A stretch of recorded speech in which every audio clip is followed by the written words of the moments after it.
মোগল সম্রাট জাহাঙ্গীরের প্রিয় রাঁধুনি আদিল হাফিজ উসমান সম্রাটের জন্য প্রথম একটি খাবার তৈরি করেন। পরে সেটির নাম দেওয়া হয় পরোটা। ভাত বাঙালিদের প্রধান খাবার হলেও সকালের নাস্তায় পরোটার চাহিদা আকাশ ছোঁয়া, কারণ ঝটপট নাস্তা সারতে এর জুড়ি নেই। সেই সাথে সকালের হালকা নাস্তার জন্য ভাতের চেয়ে বেশি নির্ভর করা হয় পরোটার উপরেই। স্বাস্থ্য সচেতন অনেকেই আবার প্লেটে তোলেন তেল ছাড়া পরোটা, কিন্তু সেটি আসলেই কি স্বাস্থ্যকর? ভারতীয় উপমহাদেশে উদ্ভাবিত এবং বাংলাদেশ, ভারত, পাকিস্তান, শ্রীলঙ্কা এবং নেপালে ব্যাপক জনপ্রিয় পরোটা। অঞ্চলভেদে এই খাবারের বিভিন্ন উচ্চারণ এবং নাম রয়েছে। পরোটার লোভনীয় স্বাদের জাদুতে মজে থাকে সকল শ্রেণী পেশার মানুষ।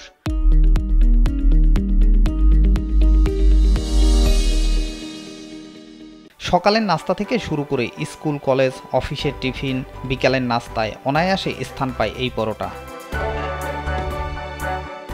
বাড়িতে অনেকেই তেল ছাড়া পরোটা তৈরি করেন, আবার রেস্তোরাঁয় নাস্তা করতে গিয়ে স্বাস্থ্য সচেতন অনেকেই তেল ছাড়া পরোটার অর্ডার দেন।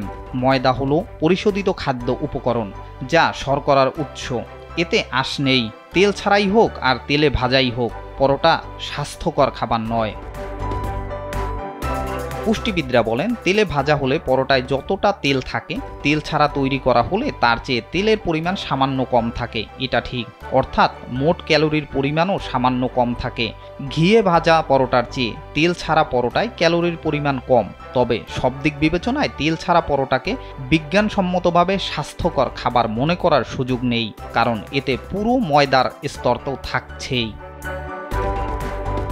পরোটা খেতে যেমন সুস্বাদু, তেমনি রয়েছে অনেক উপকারিতাও। পরোটায় দ্রুত শক্তি যোগায়, কোষ্ঠকাঠিন্য দূর করে, ওজন কমায়, হজম ঠিক রাখে, রুচি বাড়ায়। অপকারিতাও কম নয়। পরোটা খেলে কোলেস্টেরল ও সুগার লেভেল বেড়ে যায়, গ্যাস ও অ্যাসিডিটি হতে পারে।